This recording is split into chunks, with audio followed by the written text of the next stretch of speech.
Comment faire pour que votre petit business ait l'air d'un gros business? C'est l'objet de cette vidéo, c'est parti, on y va.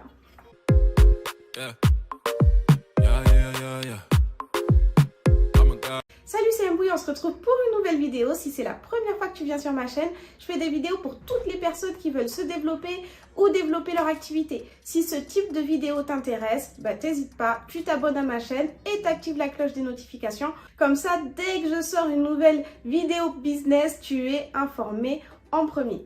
Comme promis dans cette vidéo, on va voir comment faire pour que votre petit business ait l'air d'un gros business. Pourquoi j'ai choisi de vous faire cette vidéo? Parce que vous voyez, quand on se lance à son compte et qu'on se dit « Ok, là je vais lancer un truc, je vais vendre des produits, je vais créer mon small business » parce que voilà, aujourd'hui tout est à portée de main, Internet est là, je peux vendre, prendre des produits des marketplaces et revendre sur mon site, revendre sur TikTok, revendre sur Snapchat, go quoi, tu vois. Donc quand tu lances ton business, c'est très bien, mais en tant que débutant, il y a des erreurs que tu vas faire et qui vont se voir et qui vont peut-être faire que les clients, malheureusement, ils vont moins acheter les produits. Je dis pas ils vont pas les acheter parce que vous aurez toujours des acheteurs, mais nous, ce qu'on cherche ici, c'est à maximiser les ventes, à faire des ventes et à faire fonctionner notre activité. Donc, dans cette vidéo, je te donne vraiment toutes les petites astuces qui vont faire la différence. Même si tu es un petit business, même si tu viens de commencer, même si tu n'as pas trop d'expérience, si tu suis les conseils que je te donne dans cette vidéo, ça fera directement la diff. Tu me suis ou pas? C'est parti. Alors, point numéro 1, c'est avoir une identité visuelle. Ça, c'est vraiment très important. Il ne faut pas que vous fassiez dans tous les sens, que vous prenez les polices comme ça, les couleurs comme ça, ou vous dire moi l'identité visuelle c'est du bleu et vous partez sur du bleu n'importe lequel. Ça ne marche pas comme ça. Si vous voulez avoir l'air sérieux, faites comme les grosses marques. Moi, comme je vous ai dit, si vous voulez devenir gros, inspirez-vous des gros. C'est pour ça qu'aujourd'hui, je vais vous donner l'exemple de Fenty Beauty, parce que tout le monde connaît Fenty Beauty, c'est la marque de beauté de Rihanna, et on va se concentrer sur Fenty Skin, parce que Fenty Beauty, vous connaissez très bien, donc on va prendre une gamme que vous connaissez un petit peu moins. Fenty Skin, quand on se rend sur le site web, on voit que l'identité visuelle est bien marquée. Alors, c'est du violet un peu lavande. De base, je suis pas fan de cette couleur, mais franchement, sur ce site et sur ces produits, ça va. Vous allez voir que cette couleur, elle est respectée sur les packaging ainsi que sur le site web. J'aimerais juste faire un petit éclaircissement sur ça. Vous n'êtes pas obligé d'avoir la même identité visuelle que vos produits. Vos produits, c'est une chose. Maintenant, l'identité visuelle de votre marque, c'est autre chose, ok? Dans notre cas, Rihanna, elle a choisi d'avoir un packaging violet qui est le même violet que son identité visuelle de marque. Mais il y a des marques où vous allez voir que les packaging sont pas forcément similaires à l'identité visuelle, ok? Donc parfois, on peut s'adapter en fonction des gammes. Là, vous voyez Fenty Beauty. Pour Fenty Beauty simple, on est plus sur du beige, et sur Fenty Beauty peau, skin, on est plus sur du violet, ok? Donc c'est deux identités visuelles différentes et packaging différents, mais ça c'est une stratégie. Bref, ne nous perdons pas. Tout ça pour vous dire que quand vous lancez une marque et que vous communiquez sur vos réseaux sociaux, que vous communiquez sur votre site web, que vous communiquez en général, ayez des couleurs stables. Donc quand je dis des couleurs stables, c'est-à-dire que quand j'ai une identité visuelle, j'ai mes références de couleurs. Les références de couleurs, on appelle ça un hexadécimal. C'est le hashtag qui représente une couleur. Et en fait, la couleur que j'ai, j'utilise pas un rose ou un bleu comme ça au hasard. C'est toujours le même, toujours la même chose. Pareil pour la typographie, la police d'écriture que je vais utiliser, ça sera toujours la même.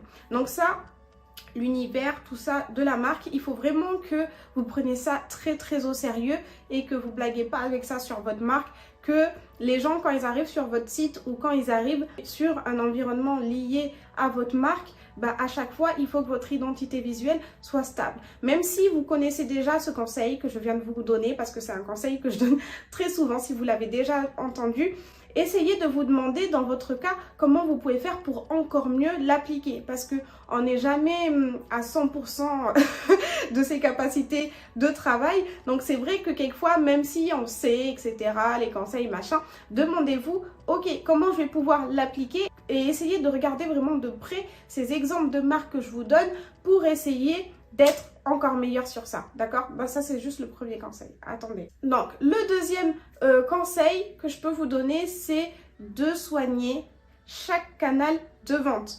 Un canal de vente, c'est un environnement où le client se rend pour voir vos produits ou acheter vos produits. Déjà, c'est plus professionnel d'avoir un site web. Le site web, c'est la vitrine de votre activité. Donc, il y a des personnes qui me demandent, est-ce que c'est grave si j'ai pas de site web? En soi, c'est pas grave. C'est pas obligatoire d'avoir un site web, mais c'est plus sérieux parce que quand un client il arrive sur votre page Instagram et que vous n'avez pas de site, le fait de ne pas avoir de site, on ne sait pas quelles sont les dernières collections. On s'imagine que c'est celles qui sont en dernière.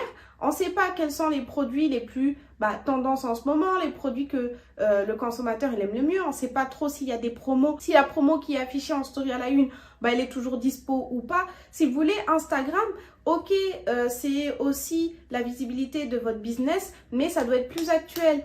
Alors que le site, il n'y a pas question d'actualité. Vos produits, ils sont rangés par catégorie. Et si vous voulez faire une catégorie produit tendance, elle est mise en évidence, mais les autres produits, ils sont vraiment bien rangés, d'accord? Alors que sur Instagram, dites-vous que la question de l'actualité, elle est beaucoup plus forte que sur votre site, parce que quelqu'un qui vient sur votre Insta, il va considérer que les dernières photos, c'est ce qui est actuellement, parce que c'est logique, tout simplement.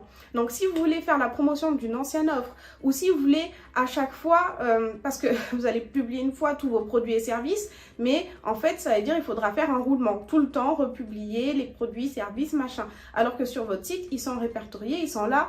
Les gens, ils n'ont pas à vous poser des questions en DM, tout est clair, les prix, ils sont fixés, il y a une FAQ. En fait, le site, vraiment, ça va vous faire même gagner du temps pour vous parce que vous n'aurez pas les mêmes questions qui vont se répéter continuellement. Avoir un site, c'est montrer aussi, c'est faire preuve de sérieux. Donc, je pense que en astuce pour comment faire pour son petit business et l'air d'un gros business, une jolie identité visuelle, qu'on sache qu'à chaque fois qu'on passe d'un environnement à un autre, c'est bien vous. Et deuxièmement, avoir un site web, aussi avoir des pages de réseaux sociaux bien travaillées. Qu'est-ce que ça veut dire bien travailler? Si j'ai une page Instagram, je dois optimiser mon profil sur Insta. Donc ça, je vous avais fait une vidéo sur comment optimiser son profil et comment faire pour que notre profil Insta, le profil Insta de notre business soit bien référencé et ressorte dans les résultats de recherche Instagram. Donc ça, pour votre marque, c'est tout bénef, c'est vraiment mieux d'être bien catégorisé, bien rangé et être visible par les algorithmes d'Instagram. Donc pour bien référencer votre profil, il faut faire attention à votre titre, il faut faire attention à votre description, à la photo de votre profil, aux stories à la une et à l'harmonie générale de votre feed Instagram, ok? Donc tous ces détails comptent. Si vous faites un Instagram qui est un peu mélangé, on va pas savoir ce qui se passe, on va pas pouvoir savoir ce que vous vendez, est-ce que vous êtes passionné par ça ou est-ce que c'est un site de vente. Tous les mots que vous allez utiliser sont très importants.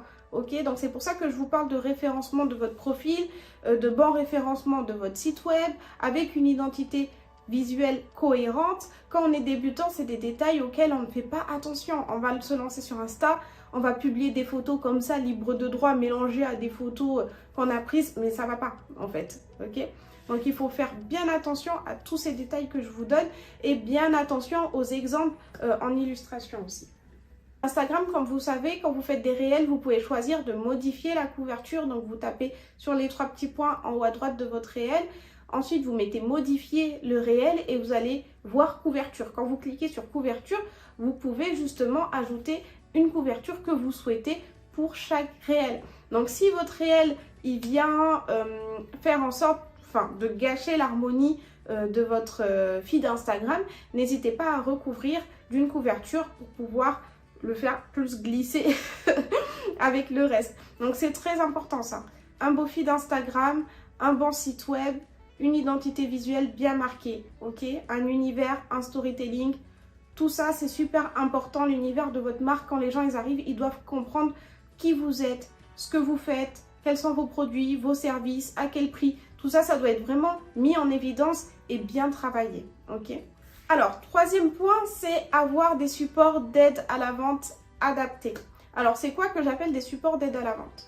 Quand vous allez vouloir vendre des produits ou services. Si c'est seulement une paire de baskets, le gars il va pouvoir aller sur le site, réserver sa paire et la recevoir à la maison. Maintenant, si vous vendez des produits un peu moins évidents que ça, si vous faites de la location par exemple de places de parking et que c'est votre business, ce que vous allez vouloir donner à votre client avant qu'il réserve ça. Il ne va pas réserver ça en 2 clics parce que c'est un produit qui est quand même cher. Donc, ce qu'il va vouloir, c'est avoir une plaquette où vous allez détailler quelles sont les prestations, quel est l'emplacement, à quel prix, quelles sont les modalités de vente, etc. Si ça se passe bien, si ça se passe mal. Il va vouloir en fait plein d'informations. Et ça, vous ne pouvez pas les balancer comme ça dans un mail. C'est pas professionnel, encore une fois. Il vous faut des plaquettes à chaque fois pour proposer vos différents services. C'est ce que j'appelle des supports d'aide à la vente. Parce que grâce à ces plaquettes, justement, le particulier qui est en face, il va comprendre que votre business, il est sérieux, que vous ne jetez pas les trucs comme ça, que justement, vous allez pouvoir avoir quelque chose de clair, de bien énoncé. Ça évite qu'on se dise que les prix, ils sortent du chapeau. Vous voyez, quand quelqu'un vous balance des prix par mail, tu te dis, ouais, en fait, il vient de les inventer. Alors que quand c'est sur une plaquette, on sait que c'est des prix qui sont réels et qui sont les mêmes pour tout le monde. C'est comme quand vous allez au restaurant, si vous venez et que vous demandez « Ah oui, c'est combien le sandwich ?» Et qu'on vous dit « le sandwich, il est à 55 €, vous allez vous dire « Ouais, super, il vient juste de l'inventer parce que c'est noté nulle part dans le magasin. » Même si c'était 5 €, c'est pareil, c'est noté nulle part dans le magasin. Donc, quelque part, c'est comme si la personne, elle le faisait à la tête. On est confronté à ces situations, surtout pour les touristes, etc. Bon. Voilà, quand tu es touriste, tu vois que bizarrement, les prix sont jamais affichés, on te jette des prix comme ça.